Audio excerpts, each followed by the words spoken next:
Ladies and gentlemen, last but not least, let's welcome Mr. Elon Musk, the co-founder and CEO at Tesla, and Jack Ma, the co-chair of the UN High-Level Panel on Digital Cooperation. Let's give them a very big applause.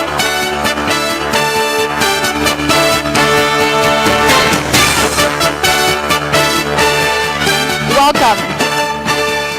Great to have both of you here with us today. The session is actually much awaited. We've already posted some of the keywords of the questions on the big screen, and later on you can just click the word you're interested in to talk about. Now the stage is yours.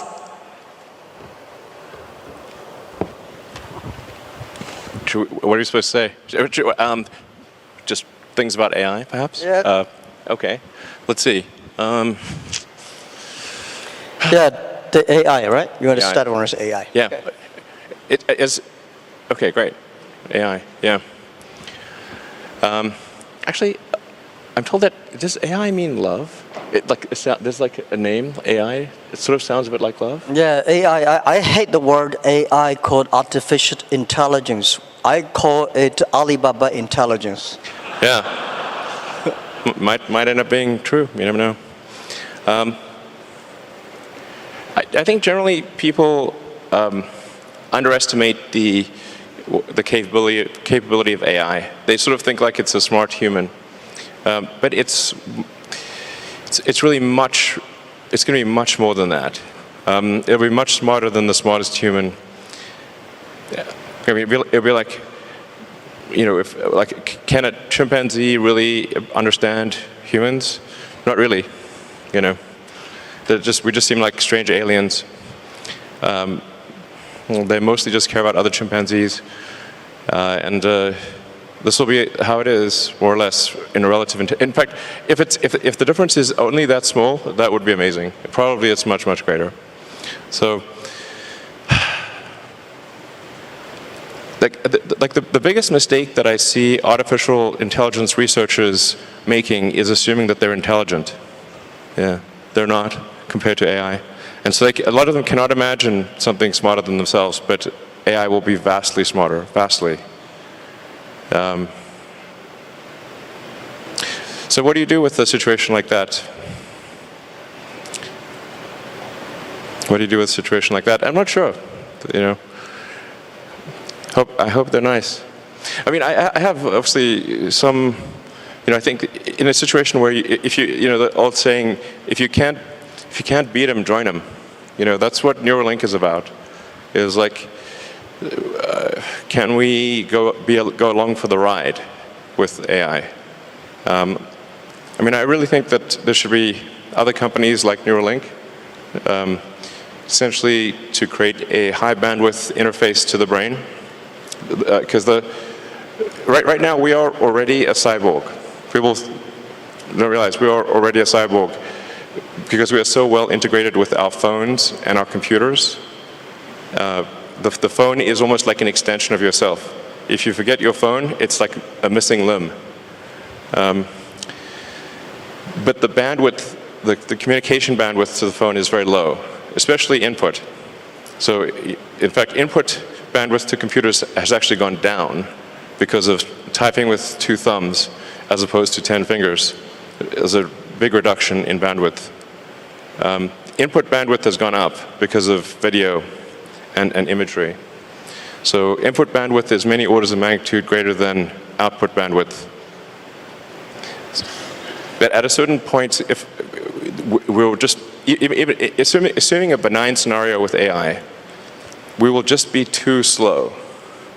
To something, let's say a computer that has like an exaflop of, many exaflops of compute capability, a millisecond is an eternity, and to us it's nothing. So, I always think like human speech to a computer will sound like very slow tonal wheezing. It's kind of like whale sounds. Yep. Because what's our bandwidth? Like a few hundred. Vision about the technology. I'm not a tech guy. I think more about life. I think AI is going to open a new chapter of the society, of the world, that people try to understand ourselves better rather than the outside world. And it's so difficult to predict the future. 99.99% of the predictions that human being had in the history about the future, all wrong. Including that one? Oh yeah, only the 0.00% of the prediction are right. They're right because by accident. Yeah, but it's also true that 80% of statistics are false. Yeah. So my meaning is Cold that, room, come on guys, that was a joke. my meaning is that I'm happy about the artificial intelligence or Alibaba intelligence that's going to understand the inside of the human better. So when people worry a lot about artificial intelligence, people should have more confidence in themselves, because I think if a lot of solutions we don't have today, but there will be solutions tomorrow. We don't have solutions, but the young people will have solutions. So I'm quite optimistic, and I don't think artificial intelligence is a threat. I don't think artificial intelligence is something terrible, but human beings are smart enough to learn that. And to me, artificial intelligence is just like, people worry a lot about this today are those people, I call them called college smartness. People like us, street smart, we never scared of that. We think it's a great fun, and we want to change ourselves to embrace it. I don't know, man, that's like famous last words. Let me tell you, AI is, I mean, you look at sort of the rate of advancement, just in general, the rate of advancement of computers is insane. And like a good example would be video games. If you go back 40 years ago, 50 years ago maybe, you had Pong. That was just two rectangles and a square. Now you've got photorealistic real-time simulations with millions of people playing simultaneously. If you assume any rate of improvement at all, these games will be indistinguishable from reality. You will not be able to tell the difference. Either that or civilization will end. Those are the two options. But even if the rate of technology improvement slowed down by 1,000, then okay, advance 1,000 years, or 10,000 years. This is still very tiny. Civilization has been around for probably, arguably, I think 7,000 years or something like that. If you count it from the first time there was any writing, any recorded symbols, besides cave paintings. There's a very tiny amount of time, considering the universe is 13.8 billion years old. I mean, if civilization lasted for 1 million years, we would only increment the third decimal point after 13.8 billion years, if we lasted for 1 million years. Mm-hmm. That seems like a long time, given that we've only been around for 7,000 years. It's been kind of a roller coaster on the civilization front. So, I mean, I'm a naturally optimistic person, to be clear. I'm not saying, hey, doom and gloom.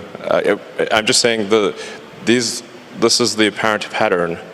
The rate of change of technology is incredibly fast. It is outpacing our ability to understand it. Well, I'm not sure, is that good or bad? I don't know. I mean, it seemed to me some time ago that you could sort of think of humanity as a biological bootloader for digital superintelligence. For those who know what a bootloader is, a very tiny piece of code without which the computer cannot start. But it's sort of like the minimal bit of code necessary for a computer to start. Like, you couldn't evolve silicon circuits. There needed to be biology to get there. Good. Yeah. Well, let's talk about something fun. I admire that you want to go on the Mars. Shall we go to the Mars? Yeah. Yeah, so what will the life look like on Mars? Are you both moving? What do you think about that? Actually, I'm not interested in Mars. I just came back from there, so I'm more interested on the Earth, the things, what's going on happening here. So why are you so curious about the Mars? Well, I think the thing about Mars is that I think it's important for us to take the set of actions that are most likely to continue consciousness into the future. What increases the probability of consciousness of continuing into the future? I think we should not take it for granted that consciousness will continue because we have not encountered any aliens. Where are the aliens? This is the Fermi paradox. This is one of the most important questions. How come we've not found any aliens? There's people out there who think we've found aliens. Trust me, I would know. We have not. Okay. People ask me, you've been to Area 51. Okay, please. SpaceX actually has Area 59. It's even better, 8 better than 51. So, among the set of actions we can take that are likely to increase the scope and scale of consciousness such that we are better able to understand the nature of the universe, one of those actions is to become a multi-planet species or ensure that life is multi-planetary. Not because I think something that, it's not from the standpoint of it just being an escape hatch or because I think that Earth is doomed, but there's a certain probability that is irreducible that something may happen to Earth. Despite our best intentions, despite everything we try to do, there's a probability at a certain point that some either external force or some internal unforced error causes civilization to be destroyed, or sufficiently impaired such that it can no longer extend to another planet. It's hard to say. Let me put it another way. This is the first time in the 4.5 billion year history of Earth that it's been possible to extend life beyond Earth. Before this, it was not possible. How long will this window be open? It may be open for a long time, or it may be open for a short time. I think it would be wise to assume that it is open for a short time. And then let us secure the future of consciousness, such that the light of consciousness is not extinguished. And we should try to do this as quickly as possible. That's my view. Good. It's so difficult to secure the future of the Earth, but we can secure the future of next 100 years. I'm not the person that I admire your courage for explore the Mars, but I admire a lot of people spend efforts on improving the Earth. It's great to send 1 million people to the Mars, but we have to care about the 7.4 billion people on the Earth. How can we make the world more sustainable?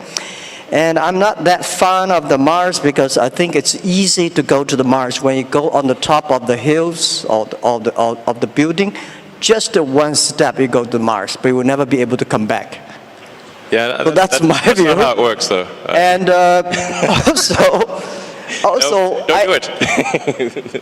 I hate to go to Himalayas too. I mean, when you climb on I think someday I will go there when the elevator is ready. I will go there have a look.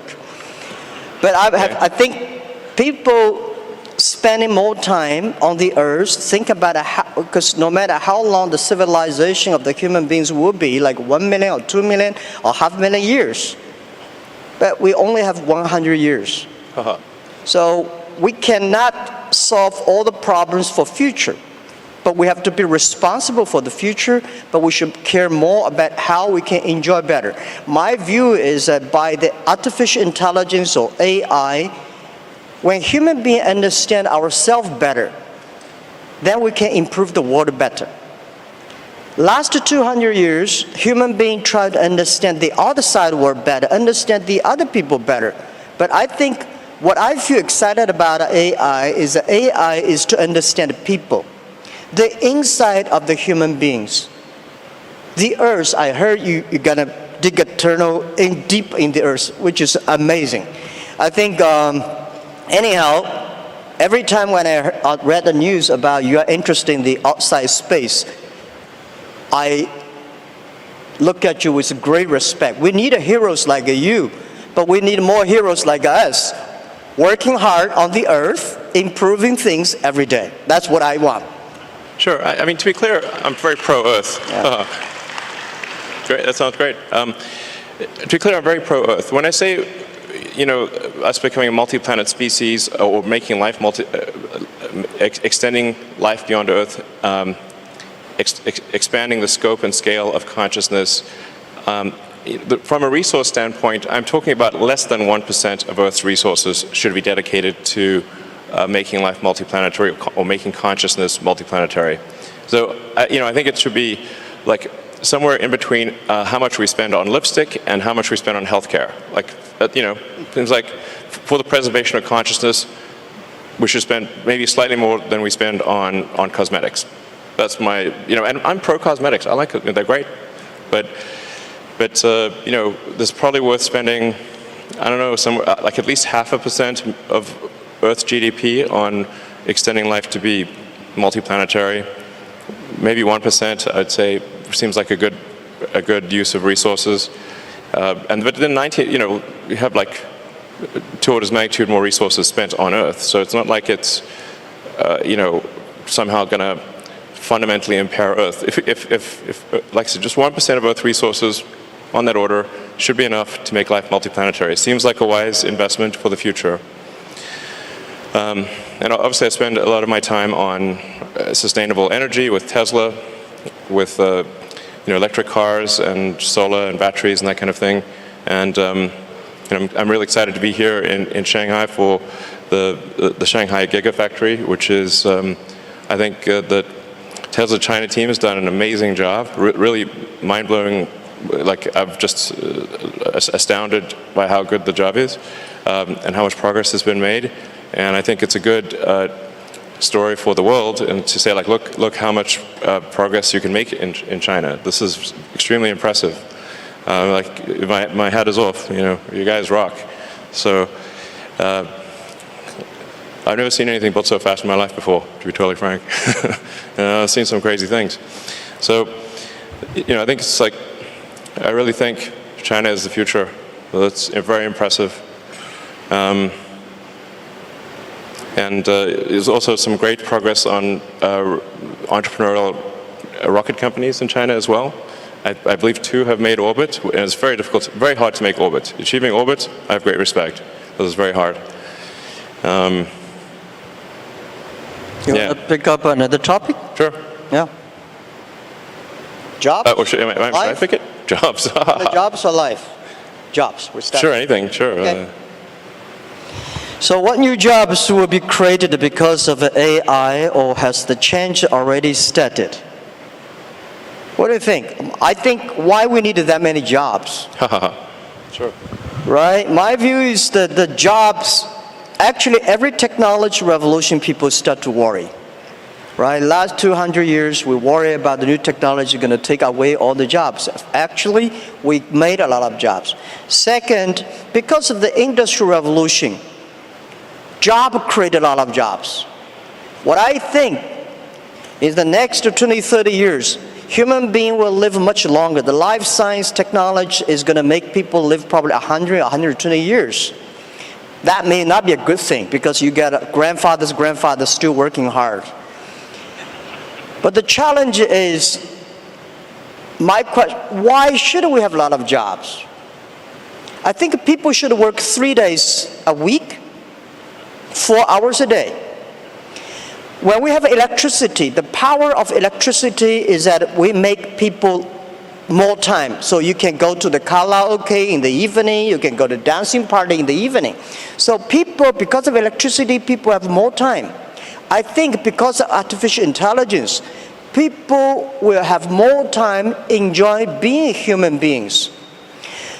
In your life, in my life, I think I visited probably 300 cities in my life. My father visited 30 cities. My grandfather would visit only 3 cities. So my grandchildren probably will visit 3,000 cities all his life. He's always on the Tesla. He's always on the robots, always traveling around. So I don't think we need a lot of jobs.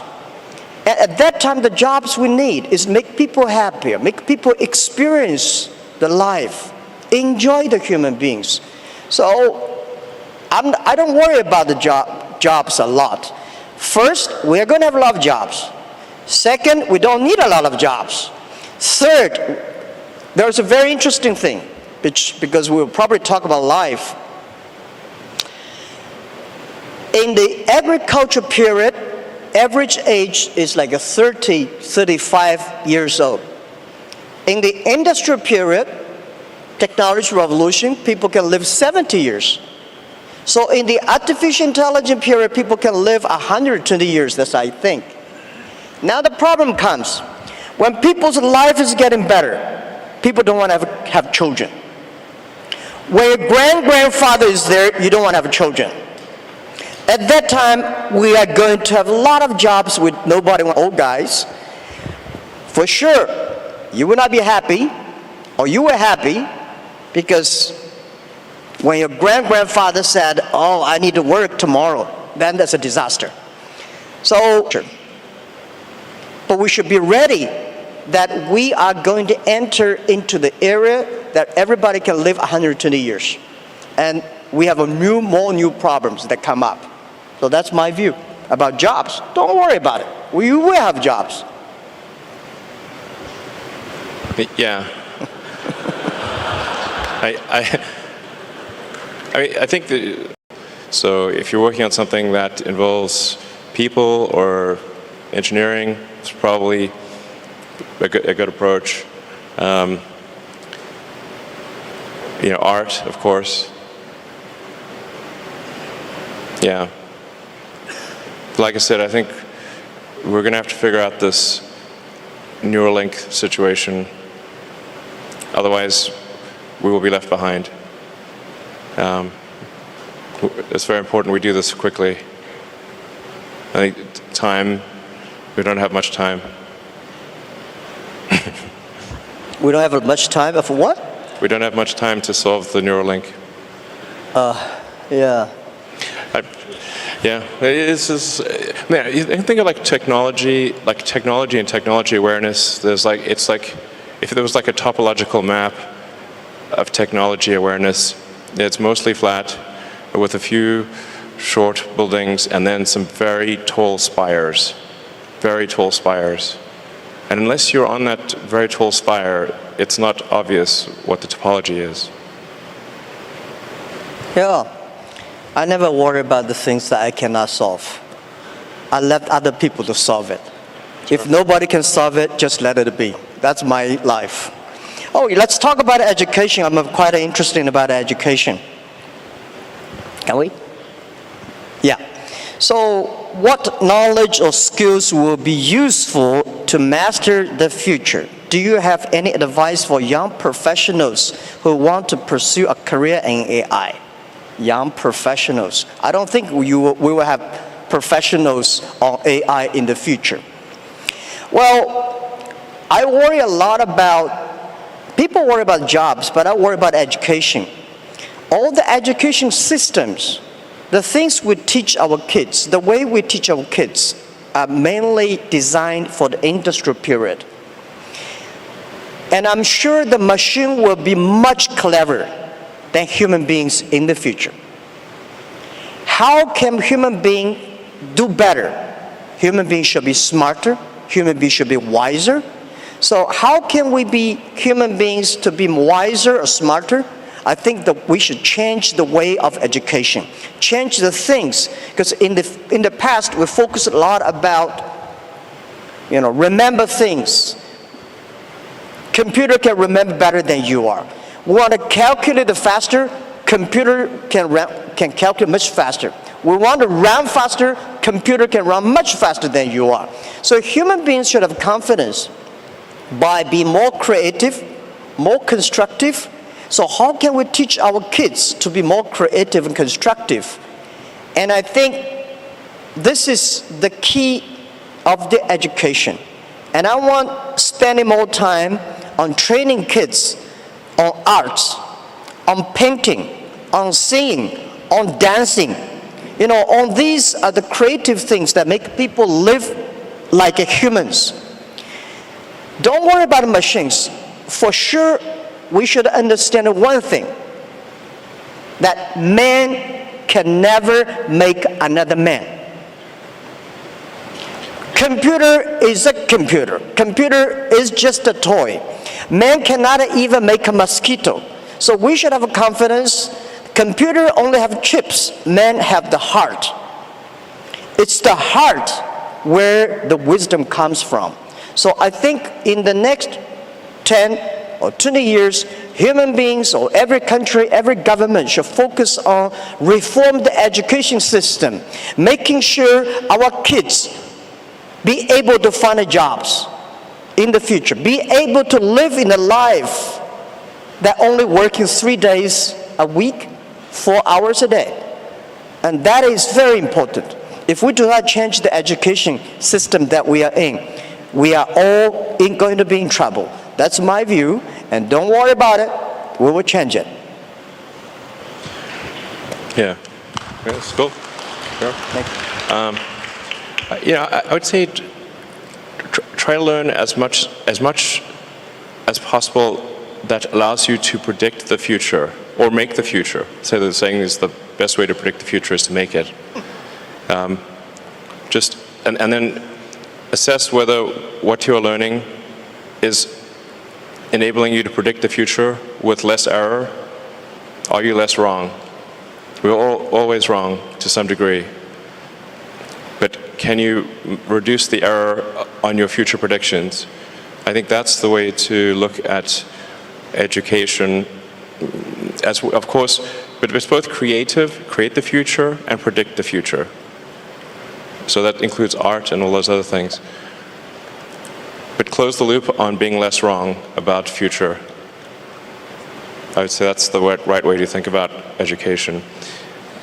I mean, down the road with a Neuralink, you can just upload any subject instantly. So it'll be like the Matrix.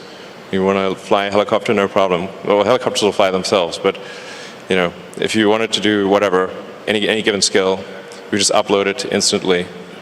I mean, the way education works right now, it's extremely low bandwidth. It's extremely slow.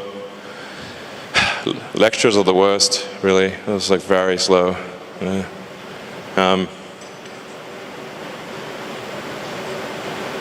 Yeah, just try to predict the future with less error. This is very hard, as you were saying. I'm not sure it's 99.9%, but it's not very good generally at prediction of the future. But I think often people don't try. The first thing is try. If you don't try, okay, you got to try, and then adjust based on the error of your prior predictions. Yeah, I think just to try is very good. We should always have the confidence to try the future. And I never worry about the errors and the mistakes. Errors and mistakes that are the best assets of human lives. And humans, I think that when people worry about the disasters that AI is going to bring in, I think it's not the disasters. It's the mistakes that human beings make. And trust human beings will be able to correct the mistakes and improve themselves. And that we need education. And this is what we think. In China today, we have 1,800 new babies born every year, which is not enough. We need to have much more than that. But I think the best resources of the human beings or the best resources on the earth are not the coals, not the oil, not the electricity, it's the human brains. How can we make the human brains more creative, constructive? How can we making sure that the machines are always the toys and tools of humans rather than the control? So I never, in my life, and especially last 2 years when people talk about AI, say human being will be controlled by machines, I never think about that. I think it's impossible, right? It's impossible because human beings, they are different. Machines are invented by human beings, and according to the science, right? Humans can never create another animal that is smarter than humans. Especially when you have so many smart people, it's impossible to make another smart people. I very much disagree with that. Okay. Yeah. That's good. Yeah. The first thing we should assume is that we are very dumb. and we can definitely make things smarter than ourselves. I mean, they didn't used to be humans, right? So our early civilization was very primitive. We didn't have any technology really. We're just like running around, you know, trying to not get eaten or just trying to survive a winter. Now we have like heating and we grow food. This is all new stuff. So, you know, things have obviously gotten way more smarter than the past, way smarter. So that's going to continue. We are not the last step in evolution. So the most important thing, like I said, the most important mistake I see smart people making is assuming that they're smart. They're not. Yeah. So give me an example, what the animals or things that a human being made that is smarter than human beings? Well, computers actually are already much smarter than people on so many dimensions. We just keep moving the goalposts. So we used to think, like, for example, being good at chess was an example of a smart human. And then Kasparov was crushed by Deep Blue in '97. That was a long time ago. 22 years. I mean, right now your cell phone could crush the world champion at chess, literally. Go used to be thought of as something that humans were better at than computers. Then Lee Sedol was beaten 4-1 by AlphaZero. Then a new version of AlphaZero, oh, sorry, I should say AlphaGo. AlphaGo beat Lee Sedol 4-1. Then there's AlphaZero. AlphaZero crushed AlphaGo 100-0. Now it's just pointless because it just keeps playing itself. Humans are trying to play a computer Go is like trying to fight Zeus. It's not going to work. Hopeless. We're hopelessly inadequate. In terms of rendering, basically, there's just a smaller and smaller corner of intellectual pursuits that humans are better than computers, and that every year it gets smaller and smaller, and soon we will be far, far surpassed in every single way, guaranteed. 100%. Or civilization will end. Those are the two possibilities. Okay. Yeah, my view is that computer may be clever, but human beings are much smarter. Yeah, definitely not. Clever is very academic, is knowledge-driven. Smarter is experience-driven. Computer is smart, is clever, but it's human being. We invented a computer. I never see a computer invented a human being. This is my first point. Second point is that about a Go play chess. It's stupid to compete with a computer on play Go. Just like 100 years ago, when human beings created cars, so human beings said, I can run faster than a car. It's impossible. It's only stupid people to compete with a car who run faster. Go is designed for human to play with human, right? The chess is designed for human to human. Why should a human to fight against a computer? So I never ever play chess or Go with computer.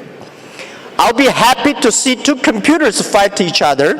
I'm not interested in play Go with chess. So I told those guys, they are very sad. So, computer will be smarter than human beings because computer can play chess better. I think you are stupid to compete with that. Don't do that. So this is we always do things we are good at. Sure. Okay. Well, what would be an example of something that humans are better than a computer at, and then let's see if that happens. Well, computer is only one of the clever tools that human created, and computers are clever. But there will be more tools that human beings will create, much clever than computers. That's my view. Yeah. Okay. Well, let me tell you. Like my view on AI is essentially you can view the advancement of AI as solving things with increasing degrees of freedom. So the thing with the most degrees of freedom is reality. But AI has steadily advanced, solving things that have more and more degrees of freedom. So obviously something like checkers was very easy to solve. That we could solve with classical software, classical computing, not really all that challenging.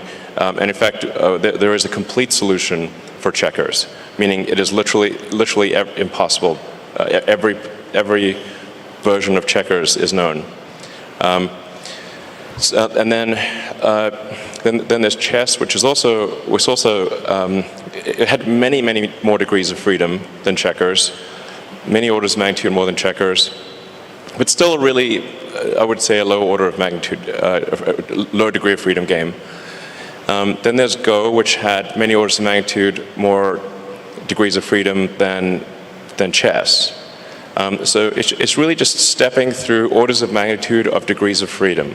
This is the way to, I think, view the advancement of intelligence. Yeah. And it's really going to get to the point where it just can completely simulate a person in every way possible, like many people simultaneously. In fact, I mean, obviously there's a strong argument we're in a simulation right now.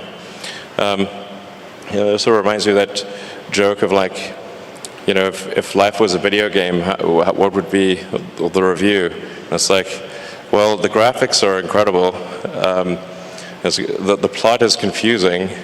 The respawn takes a long time. That's a video game. That's life. If life was a video game, respawn takes 20 years to spawn a human being and have them be fully conscious. I'm worried about the birth rate, which you alluded to earlier. Contrary to, like most people think we have like too many people on the planet, but actually this is an outdated view. This is assuming that AI is fine, assuming that there's a benevolent future with AI. I think that the biggest problem the world will face in 20 years is population collapse. Yes. Collapse. I agree. I want to emphasize this. The biggest issue in 20 years will be population collapse. Not explosion, collapse. It's very easy to see what the world will look like in 20 years because humans have a 20-year boot sequence. So like you say, okay, well, who was born last year? Okay, now you know what the world looked like in 20 years. It's that easy. I absolutely agree with that. The population problem is going to be facing huge challenge. 1.4 billion people in China sounds a lot, but I think next 20 years we'll see this thing will bring big trouble to China, and the population decreasing of the speed of population decreasing is going to speed up. Yes. And you call it collapse. I agree with accelerating that. collapse. Accelerating collapse. Accelerating collapse. And then the common rebuttal is like, well, what about immigration? Like, from where? Yeah, you want to go to space, the Mars. The Mars will immigrate. Yeah, Mars needs people here, too. probably. Like, Mars needs people. Mars needs people. There's no 0 people there right now. So right now it's just a machine planet. There's only some robots there. This is something that we should pay special attention. That's why the 18 million new babies born in China, which was less than only 1% or something, we should spend more time create these people and treat life better. But also I think about the AI. There's another thing which in my company, in our company, AI we call Alibaba Intelligence because we think when things with order, with things with logic, machine can always do better. AI can do better. But if things without order, without logic, human being can do better. For example, when you love somebody, there's no reason normally. I just love him or just love her. I have no reason. But when I hate somebody, when I want to do bad things on somebody, there's a logic. And when there's a logic, AI can do better. What we do on our end financing, we teach machine all the bad things that bad guys want to do. Machine can learn quickly and arrest all the bad guys immediately. But when you want to do good things, not necessarily. AI means love. That's absolutely right. So that is why the AIs, if the AI can bring love, which I call it, in the past, if you are a successful person, you have to be EQ and IQ, right?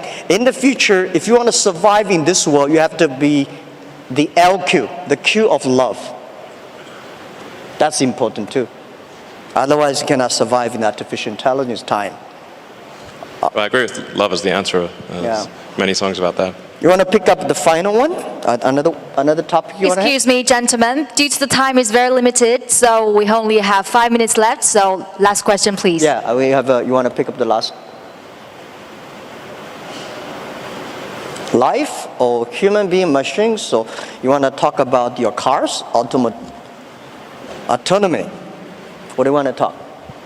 This feels like one of those steps in a video game where you've got to like pick a path, a choice. I choose life. Okay, life. So how much longer do you think people can live for with the help of AI? Can AI help with environment sustainability? Can you?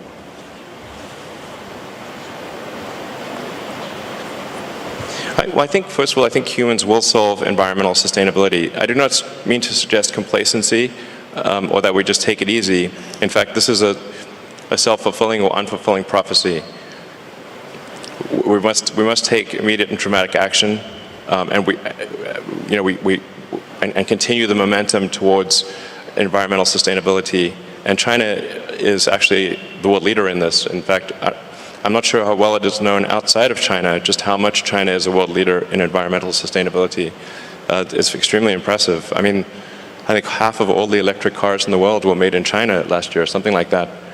So, I don't mean to suggest complacency, but I do think humans can and will solve sustainability. If we can do the neural lace, then I think, or the neural link, essentially, the age will not matter that much. You can simply save your state and restore your state, like a saved game, essentially, something very close to that. I do think we can solve biological aging if we really wanted to. You'd have to make DNA changes, but we're obviously just on a clock. All organisms are. I mean, you could take a fruit fly, for example, and you could give it yoga, sort of have it do daily yoga and have a very healthy diet, and it's still going to live for 3 weeks, maybe 4 weeks. So environmental factors are relatively minor for extending life. You have to change the DNA. And so the question is, like, will people be okay with changing the DNA? That's the thing about extending life, and probably people are a little bit reticent about that, but that's essentially the thing that needs to occur to extend life. You've got to stop the DNA clock somehow. I don't know if we should work on this or not. I think, frankly, it's probably a good thing that we do eventually die. There's a saying, like in physics, like even physicists, which are generally quite objective, is like the saying, like, old physicists don't change their mind; they just die. So maybe it's good to have this life cycle. Yeah. Yeah. Well, I think AI can definitely help the environment sustainability. And when human beings know themselves better, human beings will be smarter and will be wiser. The difference between clever people and smart people, or wise people. Smart people knows what he wants and how he can get it. Wise people know what he doesn't want. So when human beings using artificial intelligence, they will understand themselves better.